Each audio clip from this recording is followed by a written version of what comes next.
I'd now like to call to the stage Senator Chris Evans, the Minister for Tertiary Education, Skills, Science and Research, and also the government leader in the Senate. We're going to have a bit of a chat. Would you please welcome Chris Evans?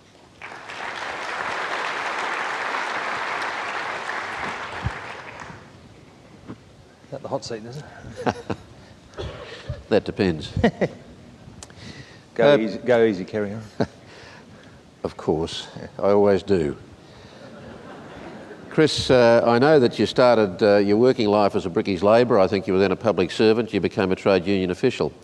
So how do you compare the workforce as it was in those years for you and the workforce that faces your children and your children's children?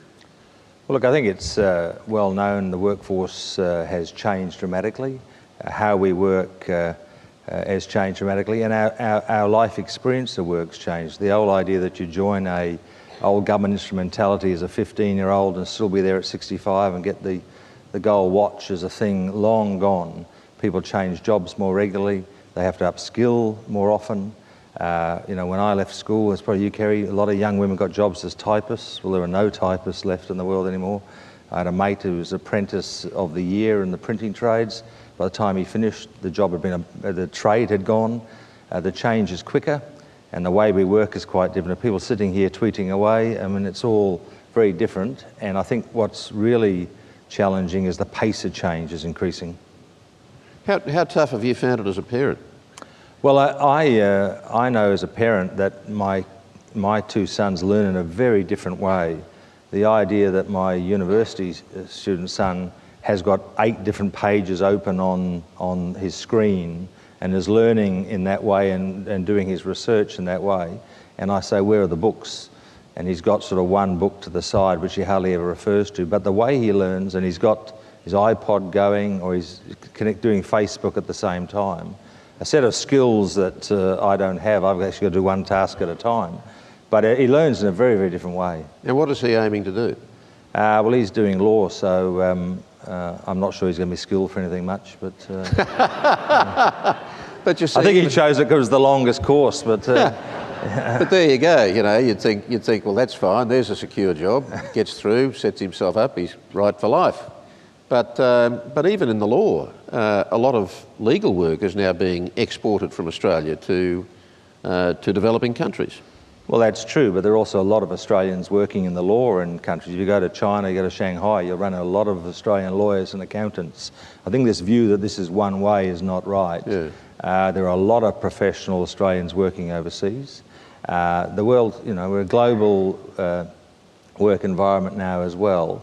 I think the thing to say about law degrees is they become much more of a base degree, and it's used as a general education for people who move into all sorts of occupations and whose occupations will change over their careers. Well, I guess that's the point I'm making, that it is increasingly hard for not just young kids and parents trying to help them, but people in the early stages of careers to actually plan with any kind of certainty for what's going to lie ahead.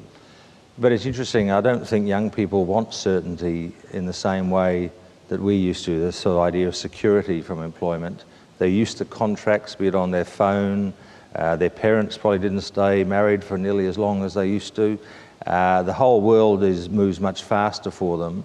I don't think they're as focused on security, but I think from a skills point of view, the key message of that is we actually have to lift the base training, the literacy and the numeracy, and the broader ability to learn, to adapt, to apply their basic skills to a whole range of tasks. And so while skilling for particular jobs is really important, I think, you know, things like literacy and numeracy in schools are even more important because there aren't those unskilled jobs at the end of school for people. They all involve jobs that have to have a level of literacy and numeracy. So broadly lifting the base of education is the future for Australia because we can only compete in higher skilled jobs. And so we've got to focus on the upskilling that's part of, if you like, career progression, but also about lifting general education levels so that people can then adapt and move through various careers and skills. But it's also, I mean, these are all parts of a very complex picture, aren't they? And I mean, at every level, it's got to be a very clear eye to what's ahead in terms of how whatever courses you're talking about in whatever tertiary institution are actually pegged. And I just wonder, when you look at the hugeness of the issue, and peering into the future as best you can, just how confident you can be as part of a government trying to come up with the right answers, how confident you can be of finding those answers. What are the givens and what is the guesswork? Well, I like Donald Rumsfeld's quote, known unknowns. The future of work for me is a known unknown. But what we do know is that the skill level in the workforce will be higher, technical skills, adaptability, the need to innovate. So a general increase in skill levels is really important. I think the other aspect, though, that I've focused on which the Workforce Development Agency's charter is to make sure that as well as a supply-driven model, that is students choosing educational opportunities, we have a demand-driven, i.e. an industry-driven model that says in addition to the broad education, you're going to need specific skills, and employers have to assist in driving the skills development that they need. So I think there's been a tendency to overemphasise the supply-driven nature of training and skill development, and we've got to make sure we invest more in demand-driven, employer-driven training, because the skill sets are getting more specific and the skills needs are more complex and different across industries. How switched on is the tertiary sector to where you feel it should be? Where is it compared to where you feel it needs to be? Look, I think the tertiary sector is moving as fast as everybody else. This government has invested heavily in tertiary education to lift the numbers and to try and lift quality. And we've got 150,000 more students at university now, because we know we're going to need more graduates, more people who are broadly skilled and innovative and adaptive. But universities are undergoing this change now. You've probably seen reports of universities like Stanford putting all their content online. Yeah. So it raises the question for universities, what value do we add? If you can get your content from Stanford University or whatever other university that's the leader in the field, what does the university academic do in Australia if the students have access to the best content, if you like, in the world through the internet? And unis are having to question how they add value, and really the nature of what they do is undergoing a huge transformation as well. And also, as you know, there's the fact that students are learning in different ways, people are accessing things online. So is the traditional lecture still a useful mode of delivery? Should there be more tutorial, more mentoring, all of those issues. But the other aspect, I think, is universities have to respond to student demands, and students want to know that what they're doing will lead to a job. So that work-integrated learning, I think, is another thing that's universities are starting to focus on. And I'm keen for the Workforce Development Agency to play a role in providing advice to both students and universities about what those emerging skills are and what people should have an eye to while undergoing their tertiary education.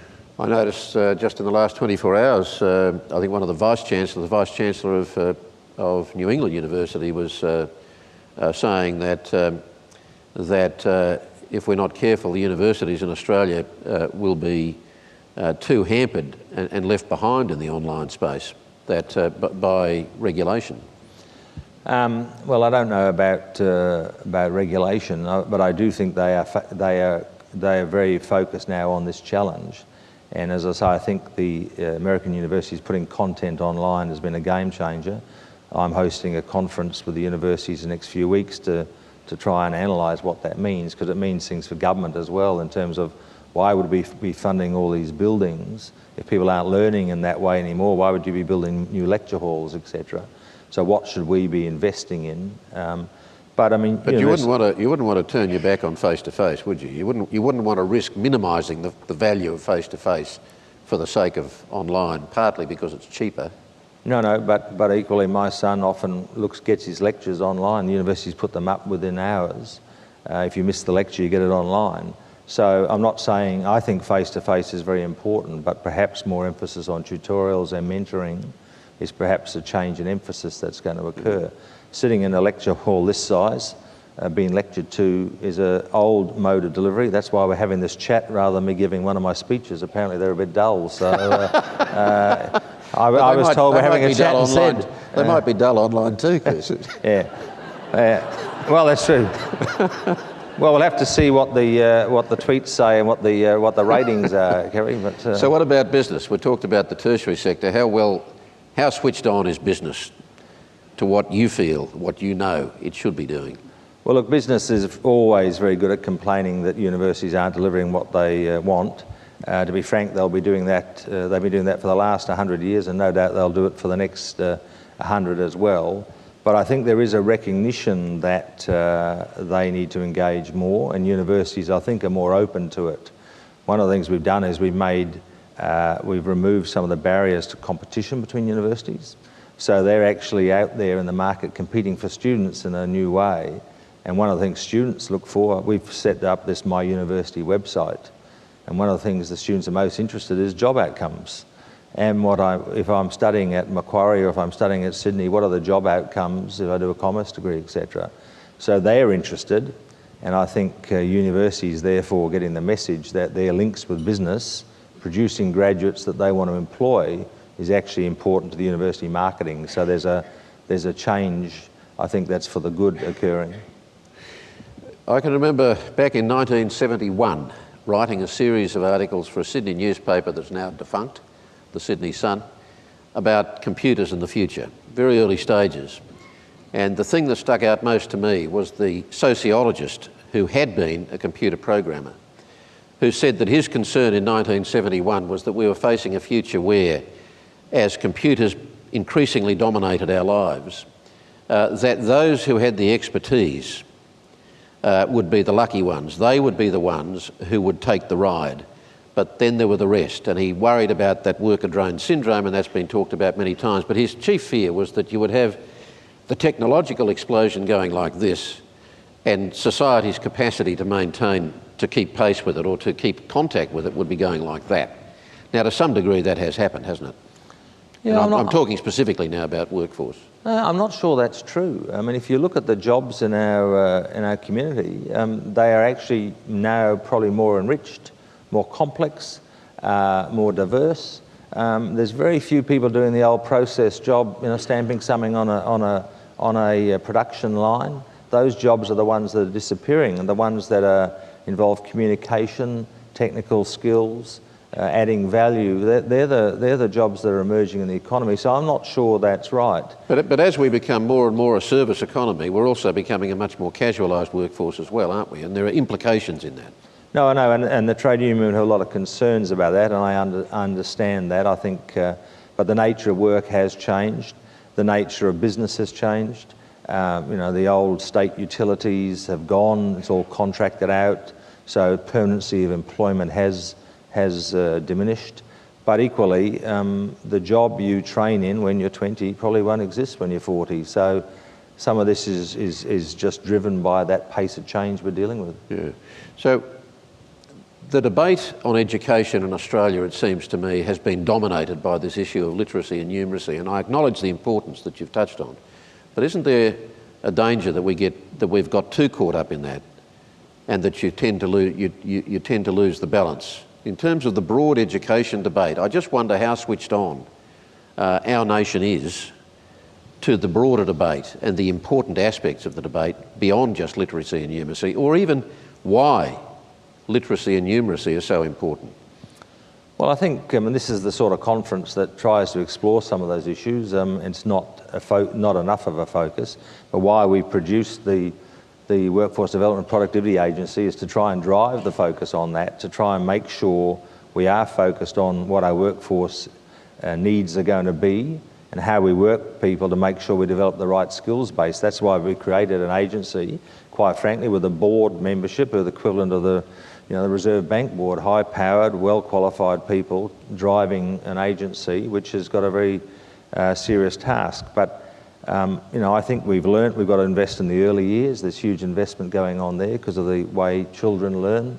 Huge investment in in secondary and primary schools, the whole Gonski debate, and in tertiary education. The reality of Australia is we can't compete in sort of low-skill manufacturing. We can compete in high-skill manufacturing, but we're going to rely on the skills of our people and our innovation to be competitive, because we're a higher wage economy.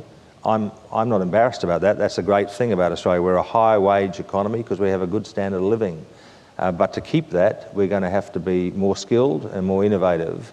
And that's why we're trying to get the focus on these issues, because if we stand still, we will get past. It seems to me in this day and age, and perhaps it's a reflection of the complexities, but there seem to be constant contradictions in these. You know, a federal government will announce here is a national priority, but are the states going to be in step? Gonski, you mentioned Gonski.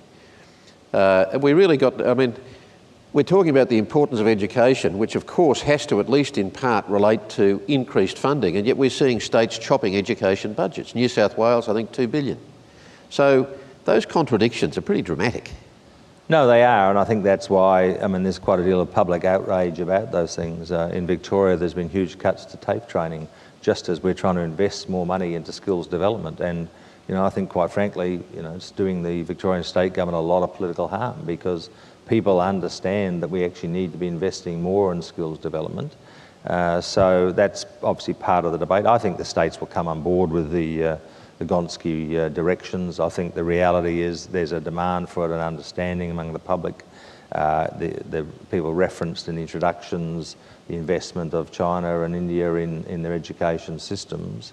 We absolutely have to continue to drive investment and quality in all levels of our education, because that's the skill, that's the basis on which we then build the more specific skills. We talk about trying to anticipate the future, but we can't even really read the present with any confidence. For the past 5 years, we've been hearing about a skills shortage, largely because of the mining boom that was going to go on into the indefinite future. I know there's still a lot of work in the mining pipeline, but clearly the industry is scaling back. We don't really know where that's headed. To what extent is that going to take the heat out of the skills challenge, give you some breathing room? Well, I think that's based on a sort of fundamental misunderstanding of what's going on in the Australian economy. The growth in jobs is partly in the mining industry, but the big growth is in the services sector, in the community health services areas in particular. We're all ageing. Aged care is the big job driver. Health's a big job driver. Other community services. We're seeing a peak in mining construction, and they're largely construction jobs, but it's a peak that'll come off as the construction completes. There's an overall increase in mining jobs, but a lot of that is heavily mechanised now, automated. We've got driverless trains being introduced. The long-term growth in jobs, in my view, won't be in the mining sector. Sorry, there will be growth, but I think it's overemphasised in the debate. We have skill shortages in childcare, aged care, health services. That's where the huge job growth is and is growing, the skills needs. So it's a much more diverse economy than people often give it credit for when I'm a West Australian, but I think we focus too much on the mining industry. It generates a lot of wealth, but a lot of the jobs will be in other sectors of the community. Just finally, on what you've identified as the key challenges, how are you measuring success in a real way, and how good is your bull dust meter? Well, I think success is, I suppose, broadly speaking, developing a better educated Australian population, one that's more able to adapt and innovate and bring that basic education and a broad ability to specific skill challenges. I think we've got a lot of work to do to be more responsive to skills emerging in the economy. I think the old supply-driven model is slow to react. It's too driven by student choices. We've got lots of students wanting to do game design, but no one wanting to do sort of IT or computing now. But we've got thousands of jobs in IT and computing, and about 3 in game design, and lots of graduates. Now, that's one of the great things about democracy. Students make individual choices, and we obviously don't want to change that. But getting that focus on skills in demand and linking employers' need to the upskilling task. A lot of this is about upskilling and reskilling, not just... There's 2 tasks, if you like. The general education task, And then there's the reskilling and upskilling. And I think from my point of view, too much of that has been driven by training organisations and student choices, not enough by employer-driven training, which says these are the needs. And part of what we've got to do is be able to be more responsive about that, which is why one of the reasons why I question the current apprenticeship model. I think it's too slow, too old-fashioned, and we need to be much more responsive than waiting 4 or 5 years for someone to graduate with a particular skill. Chris Evans, thanks very much for talking to us. My pleasure.